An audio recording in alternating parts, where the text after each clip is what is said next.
ఏ మూ సినిమా దగ్గర sir so నేనిక్కడ స్టాండ్ ఔట్ అయ్యాను. సో ఇక నాకు మళ్ళీ ఎదురు చూసే అవకాశం లేకుండా ఆఫర్స్ వస్తాయని ఏ మూవీ మీకు ఆ ఫీల్ కలిగించింది? అంటే హానెస్ట్‌గా చెప్పాలంటే నాకు 'ప్రేమేష్ కాదల్' ఫస్ట్ సినిమా చేసినప్పుడే మనకి ఫస్ట్ యాక్సెప్టెన్సీ రావాల్సింది ఆడియన్స్ నుంచి. డైరెక్టర్, ప్రొడ్యూసర్స్ మనం తీసుకుంటున్నారు తీసుకోవట్లేదు అంతా పక్కన పెడితే వన్స్ మనకు కనిపించినప్పుడు ఆడియన్కి కొన్ని ఏవో చూస్తారు, అదేంటో కూడా నాకు తెలీదు.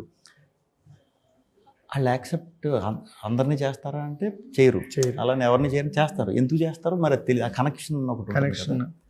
నేను చిన్నప్పటి నుంచి సినిమా వాతావరణంలో పెరగటం, సినిమాలు చూస్తూ పెరగటం, సినిమా వాతావరణం అంటే ఈ డిస్ట్రిబ్యూషన్స్ అని, ఈ థియేటర్స్ అని, వీటి బ్యాక్గ్రౌండే కాబట్టి అవన్నీ చూస్తూ నాకు ఒక అవగాహన అనేది ఉంది లైట్గా. వచ్చినప్పుడు యాక్సెప్ట్ చేయటం నేను లైవ్ చూసుకున్నా, థ్రిల్ అయ్యా.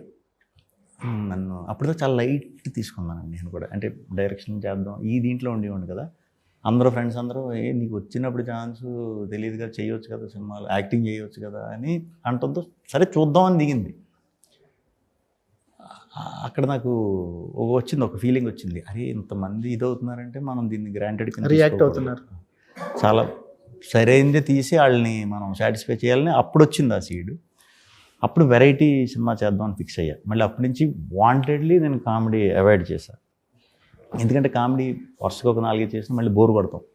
కామెడీలో కొత్త కథలు దొరకడం చాలా కష్టం. సో కాన్సెప్ట్ సినిమాలు చేస్తే అది యాక్టర్ కింద ముందు ప్రూవ్ చేసుకోవాలి మనం అని చాలా అన్ని ఎక్స్పెరిమెంట్లు చేసేవాడిని. కొంచెం హాఫ్ బిట్ సినిమాలు ఇవే ఎక్కువ చేశా. ఎప్పుడైతే కోవిడ్ వచ్చిందో అప్పుడు కొంచెం ప్యానిక్ అయ్యా. సంవత్సరానికి 1-2 సంవత్సరాలు కూడా ఇంత స్లోగా చేస్తున్నాను సెలక్షన్ అని. ఈ కోవిడ్ ఇలాంటివి వచ్చినాయి అంటే మనం ఎన్నో చేద్దాం అనుకున్నాం, ఇలా అవుతుంది ఏంటి అనుకున్న టైంలో మళ్ళీ కోవిడ్ ఆగిందన్న తర్వాత ఇప్పటి నుంచి ఇంకొంచెం ఫాస్ట్ చేద్దాం వర్క్ చేయటం. ఒకేసారి 2 ఆటల గురించి ఆలోచించవచ్చు, 3 ఆటల గురించి ఆలోచించగలుగుతుందా లేదా బ్రెయిన్ అనేది నేను చెక్ చేసుకున్నా. హ్యాపీగా వర్క్ అవుతుంది నాకు, ఓకే డన్ అనుకుని అప్పుడు ఎంటర్టైనర్లోకి వచ్చానండి. ఎంటర్టైనర్లోకి వచ్చిన తర్వాత సామాజ వర్గమన ఫస్ట్ డే ప్రీమియర్స్ ముందే ప్రీమియర్ చేస్తాం, అంత కాన్ఫిడెంట్గా ఉన్నాం, గ్యారంటీ. అవును, అది ఆ రియాక్షన్ నాకు అప్పుడు అనిపించిందండి. నవ్విస్తే యాక్సెప్టెన్సీ వచ్చింది.